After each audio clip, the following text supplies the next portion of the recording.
पत्रकार मित्रों, अभी 7 और 8 सितंबर को मेरा दिल्ली प्रवास हुआ था।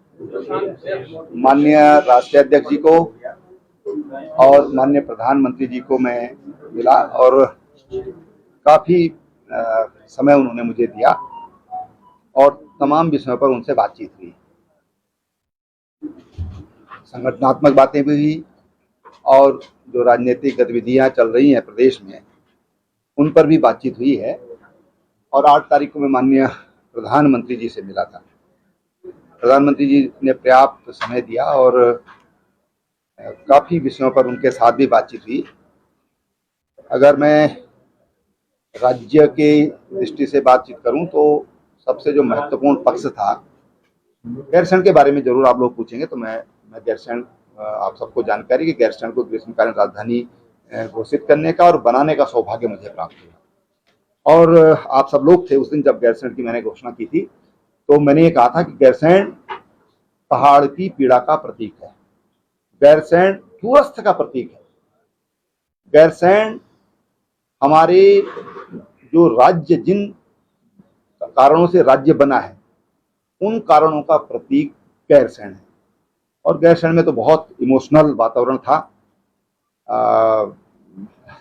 हमारे साथी कुछ लोगों के आंसू आ गए ऐसा वहाँ पर जब हम पहुँचे वहाँ पर, तो बहुत वैसा वातावरण था और वो बहुत अपेक्षा सरकार से करते हैं, ये मैंने वहाँ पर महसूस किया। कोई बात हो तो बताइए आप लोग।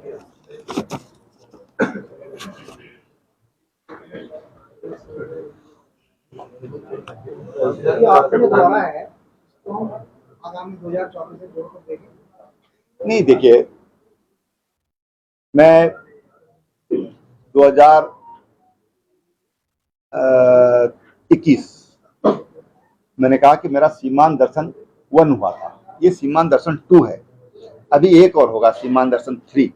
उसमें मेरी सारी सीमाएं, जो देश की सीमाएं हैं, अंतर्राष्ट्रीय सीमाएं हमारे राज्य की हैं, उन पर मेरा एक और फेज होगा, वो पूरा हो जाएगा। लेकिन हाँ, ये जरूर है कि इस दौरे से पार्टी को राजनीतिक फायदा होगा। कार्यकर्ताओं में उत्साह आता है, कार्यकर्ता इकट्ठे होते हैं, अपनी भावनाएं बताते हैं, अपनी बात करते हैं, कुछ वहाँ की ग्राउंड की जो रियलिटी है वो भी सामने आती है और कार्यकर्ता क्या सोचते हैं वो भी सामने आता है। कार्यकर्ताओं के किसी से कोई संदेश देना है, कोई बातचीत करनी है, वो सारी बातें सामने आती हैं, कार्यकर्ता अपनी बात कहता है। तो निश्चित रूप से राजनीतिक फायदा भारतीय जनता पार्टी को इस प्रवास से होगा। तो जो आपको जो वहाँ पर जितने इनपुट मिले वगैरह मिले, तो क्या आप इसको कोई सरकार को? हाँ, मैं मुख्यमंत्री जी से बातचीत करूंगा और उनसे सारी बातें उनके सामने रखूंगा। आप बहुत सारे लोगों से मिले हमको, इस बीच आपको पता ही है कई सारी भर्तियों का मामले, क्या इसको लेकर भी कुछ फीडबैक मिला जनता से? नहीं, देखिए जनता से निश्चित रूप से फीडबैक मिला है और स्वाभाविक रूप से जिस तरह से हुआ है ये दुखद है, दुखद ही नहीं, मैं कहूँ कि बहुत ही आपराधिक कृत्य हुए हैं।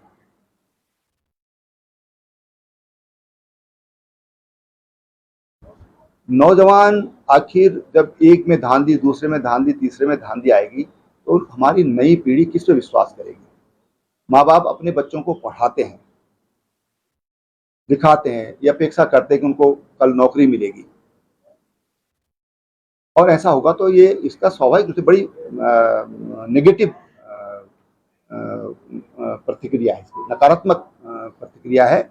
लेकिन हाँ, सरकार ने जिस तरह से स्टेप लिया और एसटीएफ ने जिस तरह से कार्रवाई की है उससे लोगों का भरोसा बना है। सर, आपको लगता है सीबीआई जांच होनी चाहिए? देखिए, सीबीआई जांच से कोई विरोध नहीं है, सीबीआई जांच से कोई विरोध नहीं है। जिस तरह का डिमांड हो रही है सीबीआई की, कोई विरोध नहीं है। लेकिन एसटीएफ जो काम कर रही है, हमको अपने, हमारी हर समय 24 घंटे की हमारे हैंड्स हैं, उनको भी हमको मजबूत करना चाहिए। और उन्होंने जिस तरह से काम किया है, जिस बेहतरी से काम किया है, मैं कह सकता हूं कि अगर हमको ये कहें कि साहब हमको इन पर विश्वास नहीं, तो वो भी उचित नहीं होगा। हमारी एजेंसी है भाई, वो हमारे हाथ में है। हम वो उन पर हम दबाव बना सकते हैं, उनसे हम बातचीत कर सकते हैं कि नहीं नहीं यहाँ ये हो रहा है। और सीबीआई का अपना तरीका है, तो सीबीआई से कोई विरोध नहीं है, लेकिन मुझे लगता है कि एसटीएफ ने जो काम किया है अच्छा काम किया। सर एक आप दबाव बना सकते हैं, तो सफेद दबाव से मैं क्या वो दबाव उस तरह से रहेगा? देखिए, जब जांच हो रही है, लोगों ये सब पकड़ा जा रहा है, तो उनसे सारी चीजें मिलेंगी। भाई ये जो लोग हैं जो पकड़े गए, ये भी तो बताएंगे आखिर उनको संरक्षण किसका है। अच्छा, एक और प्रश्न है सर लास्ट, जो ये 15 लाख जिन्होंने दिए हैं, 15-20 लाख, इनके नाम सार्वजनिक क्यों नहीं किए जा रहे हैं? नहीं, किनके नाम? जिन बच्चों ने पैसे दिए हैं, जो अभ्यर्थी थे, उन्होंने 15-20 लाख रुपए देने की बात की है। देखिए, वो जब किसी गिरफ्तारी हो रही है तो वो किसके कहने पर हो रही है, किसने क्या उनके बारे में बयान दिया, वो सब नोटेड है। समय पर सब चीजें बाहर आएंगी। पहले ही कोई चीज पता तो नहीं ना, भाई उन्होंने ये बताया कि इसने हमसे पैसा लिया, कितने में पेपर दिया, नाम उजागर नहीं हो रहे हैं। आखिर गिरफ्तारी जब हो रही है तो कल जब ये कोर्ट में जाएंगे तो समय तो सारी चीजें सामने उजागर होंगी। इसने ये बोला, ये सारे तथ्य रखने पड़ेंगे। तो कुछ चीजें जांच की दृष्टि से रखी जाती हैं कि उनको समय आने पर ही बाहर आएंगी। तो मैं समझता सब चीजें समय आने पर बाहर आएंगी। जांच की बात हुई, ये जो आपके संतोष वर्णी सभी के और भी पुराने लोग थे, उनके अनुभाग अधिकारी वगैरह हैं आयोग की, उनकी विजिलेंस जांच की बात हुई। विजिलेंस सिर्फ भ्रष्टाचार के मामले में काम करेगा, तो अच्छा ना होता कि ये भी एसटीएफ के जांच के दायरे में आते हैं? देखिए, सरकारी कर्मचारियों की जब इस तरह की होती है तो उसको विजिलेंस जांच करती है, तो एक सिस्टम है, तो उसको जांच करेगी विजिलेंस ही, उसके लिए अधिकार विजिलेंस तो एक लिमिट तक ही भ्रष्टाचार के मामले में करेगी बस। नहीं, तो अगर माना और चीजें कुछ उसमें होंगी तो वो रेफर कर देंगे। सर आप गैरसैंण की बात कर रहे थे, आपने गैरसैंण में जब आपका संवाद हुआ वहाँ पे, तो आपने एक बात भी कही कि भाई जब प्रजा जागती रहेगी तो राजा भी जागेगा, तो उस बयान को किस तरह से देखा जाए सर? क्योंकि उसको देखिए, ऐसा देखिए ना, एक कहावत है कि जब तक बेटा रोता नहीं है माँ भी दूध नहीं देती। तो इसका मतलब ये नहीं कि माँ बेटे की दुश्मन हो गई है, दुश्मन नहीं है उसकी, लेकिन एक मानवीय स्वभाव है ना, एक स्वभाव है। हम जब किसी से कोई चीज बोलेंगे नहीं तो कैसे होगा? गैरसैंण ग्रीष्मकालीन राजधानी घोषित हुई है, तो मैं लगातार ये बात कही है कि इसके लिए एक कैलेंडर बनना चाहिए कि भाई इन महीनों में यहाँ पर विधानसभा का सत्र चलेगा, और उस हिसाब से वहां पर सत्र चलना चाहिए। वहां पर इतनी भर्तियां भी गैरसैंण के नाम पर हो गई हैं, तो क्यों नहीं वहां पर सत्र चलना चाहिए? तो लोग मना नहीं होता कभी, किसी कारण से इस बार थोड़ा ये था कि भाई यात्रा की वजह से थोड़ा व्यवस्था में दिक्कत हो रही है, तो पहले से उसके लिए व्यवस्था बनाई जाए।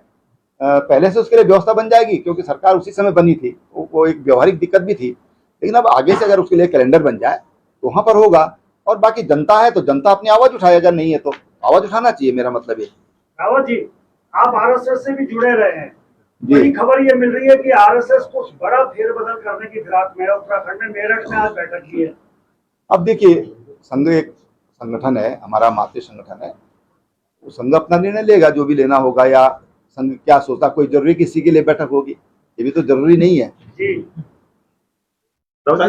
विधानसभा भर्तियों को लेकर आप क्या कहेंगे? कोई कमेटी हालांकि जांच कर रही है, लेकिन उसमें देखिए, मैं समझता हूँ कि वहाँ पर जो कमेटी गठित की है, मेरे तो अफसर बहुत अच्छे हैं, और विधानसभा अध्यक्ष की जो पृष्ठभूमि है, और जो मेरे साथ उन्होंने 4 साल विधायक के नाते मेरे साथ रही है, काम किया है, जो मैंने उनका स्वभाव देखा है, जो उनका कैरेक्टर देखा है, जिस तरह की बोल्डनेस हमारे और ईमानदारी हमारे विधानसभा अध्यक्ष में है, ईमानदारी है और विजन है, सोच है।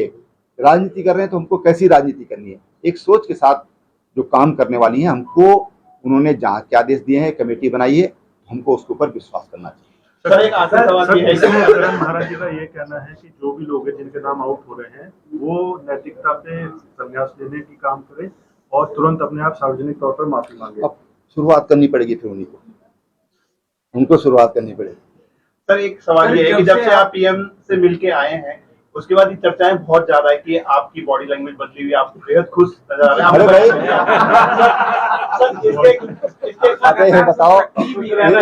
ये बताओ, मैं अब देखो भैया, अच्छी बात है अगर 19,000 साढ़े 19,000 फीट करके मेरे चेहरे पे चमक है, कुछ लोगों के खाल जल गई, किसी का कुछ हो गया, किसी को चोट लग गई। सर सवाल मैं ये है अगर कि- ठीक हो तो चमक तो होनी चाहिए, हिमालय का कुछ असर होना चाहिए उस ग्लेशियर्स का मेरे चेहरे पे। सर कोई टास्क पीएम सर ने कुछ ऐसा आपको दिया है या कुछ इस तरह की कोई बात हुई है या कुछ इस तरह की कुछ? पीएम साहब बहुत खुश है हमसे। अच्छा सर, एक प्रश्न और पूछो सर, एक प्रश्न लास्ट जी। सर, बाढ़ की पीड़ा को लेकर रहता है। आपने बोला कि वहां पर आप बड़े खुश हुए थे ग्लेशियर्स के बीच में, एक हॉस्पिटल में एक ही डॉक्टर थी, वो भी महिला।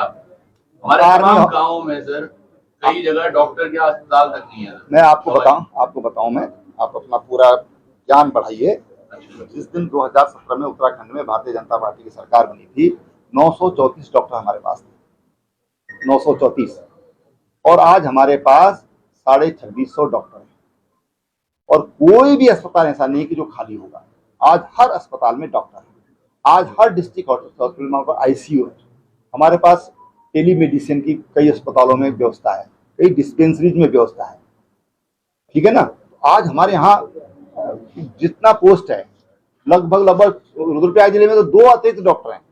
रुद्रप्रयाग जनपद में 2 अतिरिक्त हैं। विशेषज्ञ डॉक्टर्स की निश्चित रूप से कुछ कमी है। तो विशेषज्ञ डॉक्टर क्योंकि उपलब्ध ही नहीं है, तो जैसे जैसे अब हमारे लड़के जो हम पीजी कर रहे हैं, हमने एक नियम बनाया कि जो भी पीजी के लिए जाएगा उसको सरकार तनख्वाह सहित छुट्टी देगी और वो पीजी करके फिर गवर्नमेंट जॉब में ज्वाइन कर लेगा। तो मैं समझता हूं कि आने वाले अभी 2-3 सालों में जो हमारे यहाँ विशेषज्ञ डॉक्टर्स की जो कमी है वो भी पूरी होगी।